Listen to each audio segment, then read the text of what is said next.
with Intention, podcast where we bring you stories from around the globe. Hello, and welcome back to another episode on Rise and Thrive Mornings with Intention. And today I have a beautiful guest with me, Mary Ann Hughes. She is a certified special needs divorce coach and an author. So, welcome to my podcast. I'm excited to have you here. Thank you so much. Pleasure to be here today. Thank you so much. And please tell us a little bit about yourself and where you're from, please, Marianne. Sure. So I'm located in Houston, Texas. Been here for quite a while. I have two now young adult sons on opposite ends of the autism spectrum. And several years ago, I found myself facing divorce and wasn't expecting that and trying to navigate that. Came up with a good situation for me and my family, but in the process decided wanted to help other people to also navigate the process in an easier way. And so I started Special Family Transitions, and I'm now a certified special needs divorce coach, supporting families who have a child with a disability as they're facing divorce and other challenges. All right. Well, thank you for sharing with us. And yeah, I've been to Houston once before, beautiful city. Hope to visit it once, maybe another time. So your journey as a mother of two boys on opposite ends of the autism spectrum is truly inspiring. Can you share what that experience has been like for you? Well, the first part when you get the diagnosis for the kids is difficult, but then you get to the point where you want to just do whatever you can to help your kids thrive as best they can. So everyone's journey looks different.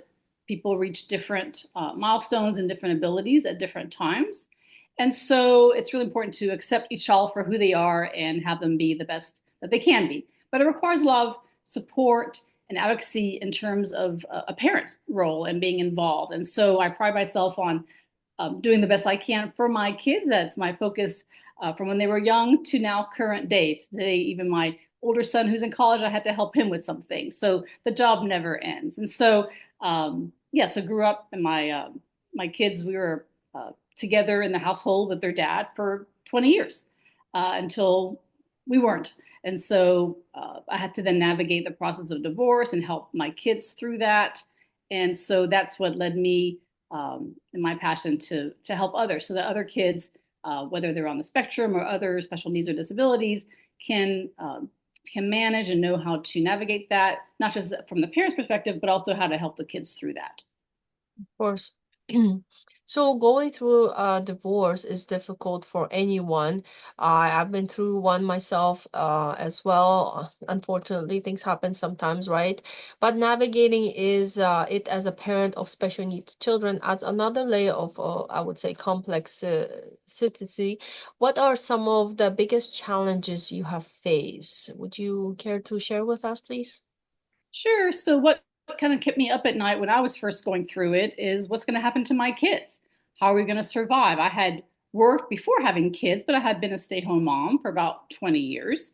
And so I had to figure out, okay, how my kids' needs going to be met, whether it's financial, whether it's the caretaking, because it take both parents doing different roles and different responsibilities, even at home, and how to plan for their future, because a child with a disability at age 18, which normally when the things regarding divorce kind of end for kids, it's not going to happen for my family. We're going to have needs beyond age 18. So I had to look at it more of a long-term planning as opposed to just get divorced, get it done, and then deal with it later.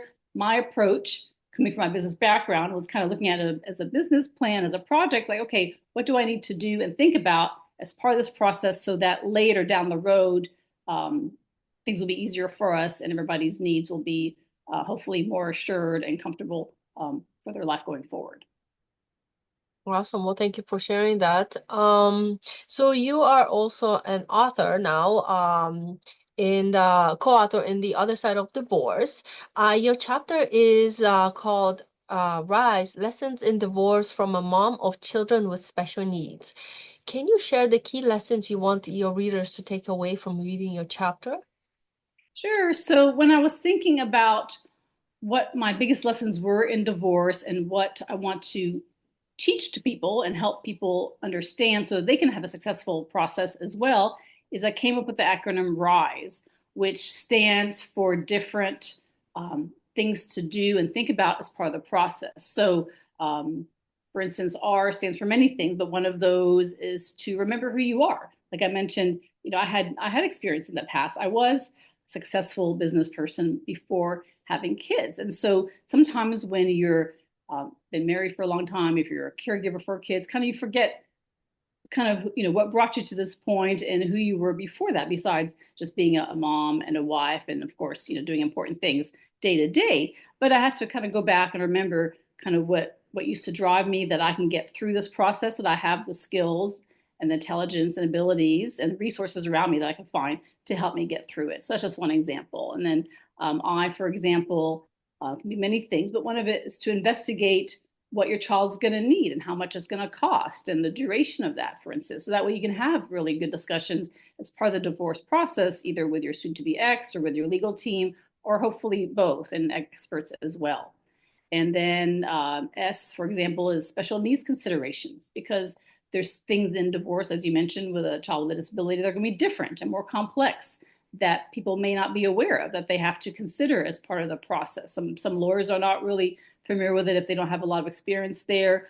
And so you want to be the advocate, as you were for your kids maybe in school, also be the advocate for them as part of the process. But then you want to find experts who understand that. So there's, depending on where you live, whether it's the US or Canada or whichever country, there's different ways that things are handled in each Yeah. geography. And so you want to make sure you understand that, whether child support is going to end at a certain age and what it would need to make it last longer, and how to protect your child in terms of getting benefits. And that may look different depending on where you are too. So you have to understand that, learn about that, and find people to help educate you on that.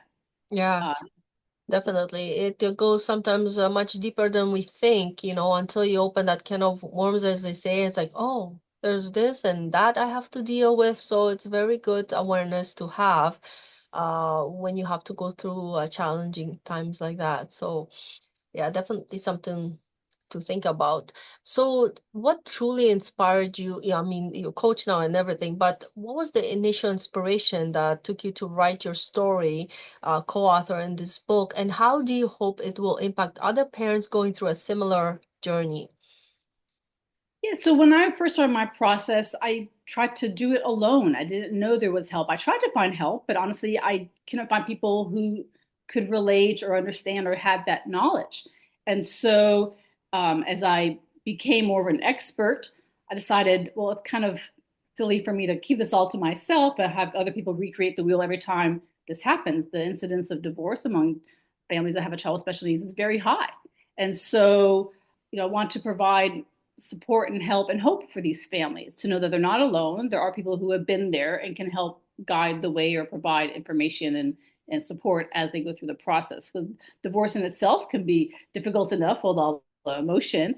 But as a coach, I help people go from the emotional divorce to the business of divorce. And so that's my goal as a divorce coach, and then especially with the specialty of special needs, to make sure that people understand what it takes for that child then to be able to thrive in the future, and for the parent to be comfortable that they've done all they can to support them in that process too. And so I had the opportunity where a fellow divorce coach invited me to write a chapter in her book, and all the other chapters are wonderful, providing information and resource and support for divorce. I'm looking at it as looking at the positive side of divorce. It's called, the subtitle of the book is Breakups That Lead to Breakthroughs. And so that's the approach that we want to have people go into, is not divorce being an end, but maybe a beginning or a pathway to something different. That's what it was for me, which kind of led me to what I do and to become an author. So now I'm proud to be an author in this book and be able to share it and have more visibility, so people can see it out there, can get some lessons that I share. And of course, I'm happy to help people,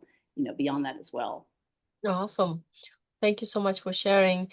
And I know sometimes my questions are very similar, but it's like, different listeners they perceive it differently. So, I've looked into your background on your website, and you have so many multiple certifications. Like it's amazing. So it's so nice to see you have so much background in divorce coaching, meditation, and life coaching. So how do you use these skills to support parents navigating divorce? Like, is there some especially techniques you have, programs? Can you elaborate more on this? Sure, yeah, happy to. So initially, I was trying to figure out how to help people, and so I went through the basic divorce um, certifications to become a certified divorce specialist, and then certified divorce coach, and then a special needs certified divorce coach. But I decided that those specialties really help one parent uh, and help support one parent. But I saw an opportunity and a need to work with both parents. And that's why I went through mediation training. So I went to regular mediation as well as family law, family mediation training, as well as a parenting coordination, kind of a co parenting approach. So that way I can be a neutral party, not just advocating for one or helping one person, but helping both parents discuss together what the needs are, how they can work together to come to agreement. Because really, my goal in this is for people to spend less time, money, and stress as part of the whole process. And by having an approach where you're kind of fighting against each other, you're kind of forgetting about what this is really all about, and this to provide. Hopefully, people look at it as the providing the best outcome for the child, no matter what your differences are, no matter what led to divorce. Really, what can we do together to make sure that child's going to have what they need and be supported and loved by both parents? I think hopefully a lot of families would be supportive of that. So I see an opportunity and a need for someone to maybe help both parents. So I've had some opportunities to work with both.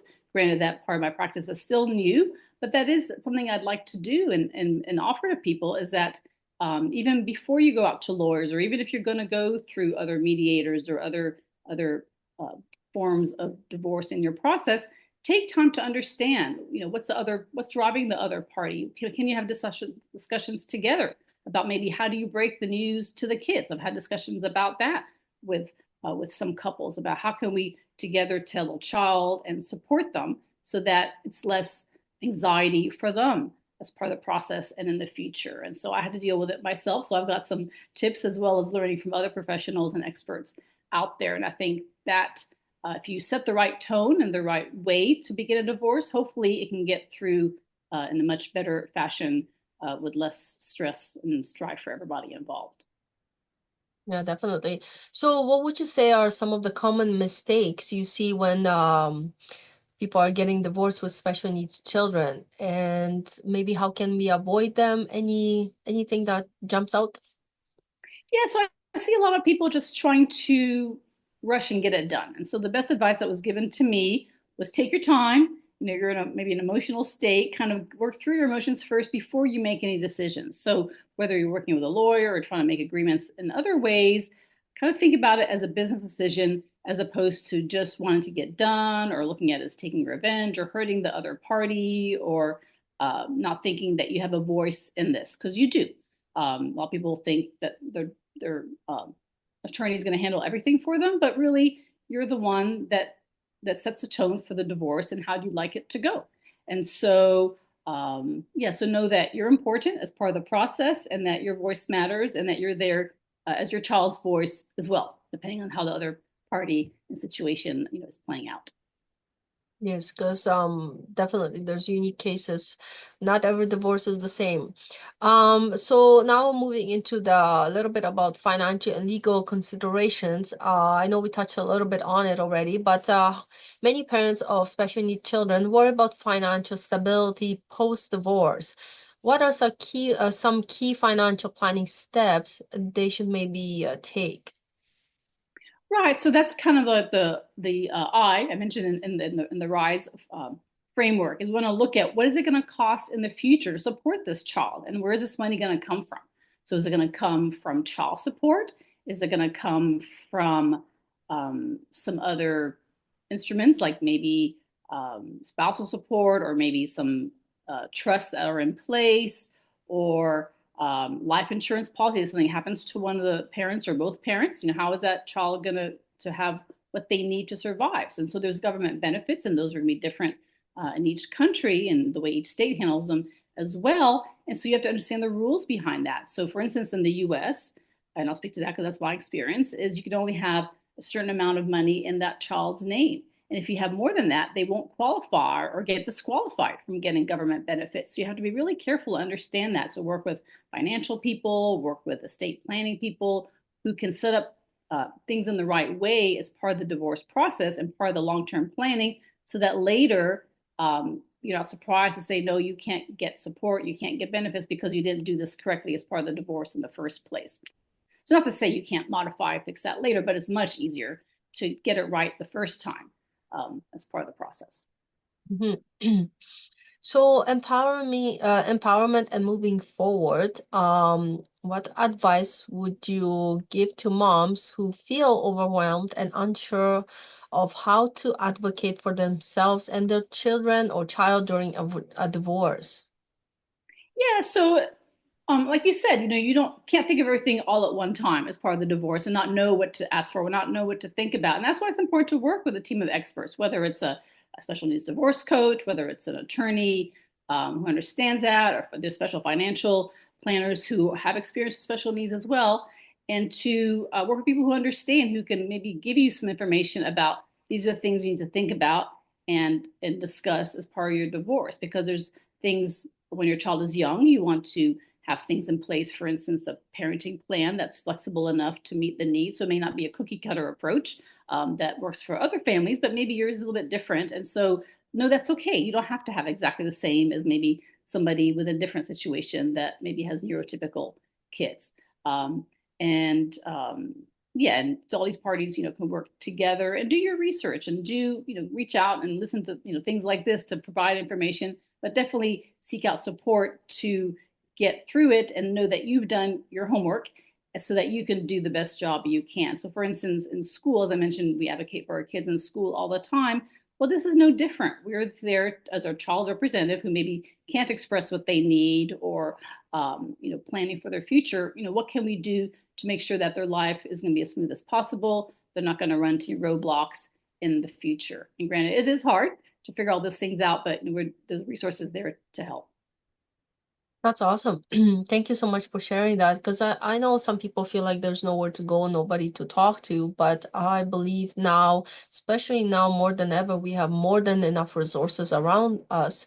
And like you said, don't rush it, but do your research and definitely, not take forever, but take your time and do the right steps before rushing into something that might, uh, not come out the way we want later, right? So lots of amazing points here.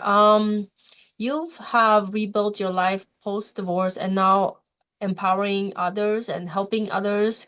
What's next for you? I see on your Facebook profile you do some events. Can you tell us about that more? How can people get in touch with you as well? And where can they find the book? I believe it is on Amazon.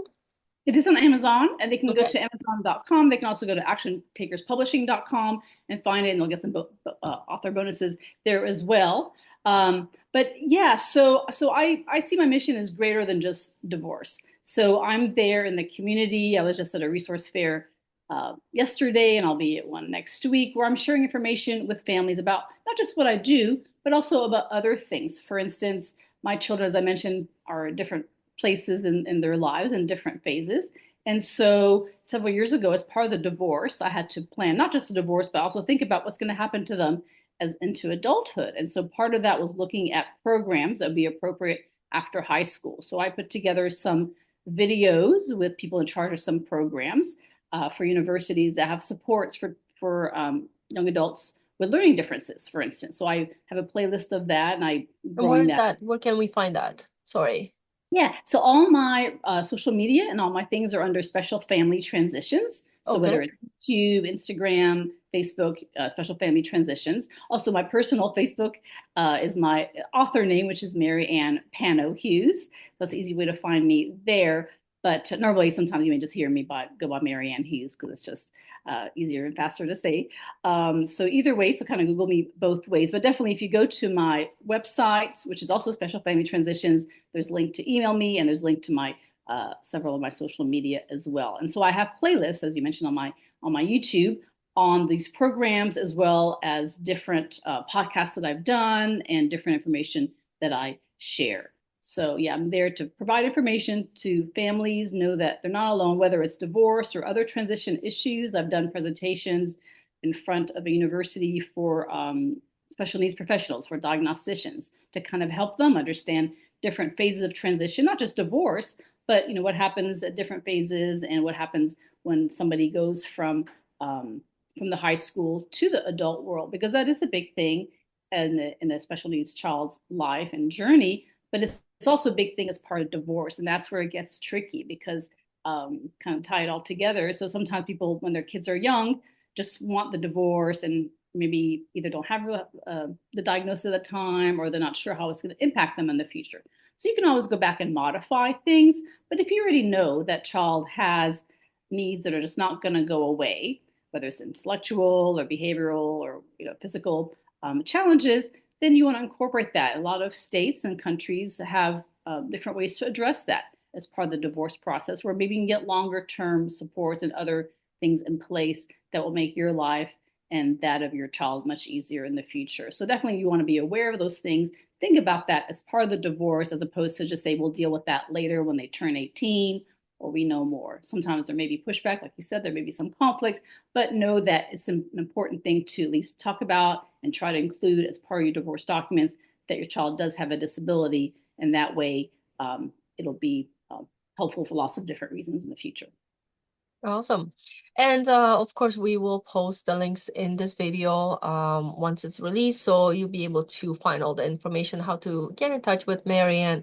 Thank you so much for all this wonderful information. And the name of the podcast is Rise and Thrive Mornings with Intention. And I know we're talking about intention here, different than divorce, but still, how important do you think it is to set intention first thing in the morning?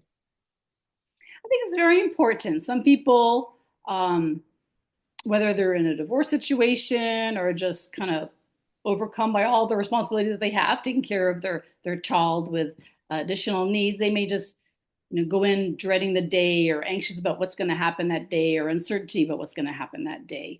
And so I would say, that I've learned over time, kind of think about, first of all, taking time, kind of like you said, about meditation, about whatever it is that you need to feel good to start the day. So maybe get up a few minutes earlier. Maybe it's have a cup of coffee before you go up to your stairs to your kids, like my situation. But you want to have be in a good mindset so that you can make good decisions and good priorities for the day. So part of that is thinking about what are your top 3 priorities maybe for that day. You may have a huge long to-do list, and it's not practical that you're going to get through all those things.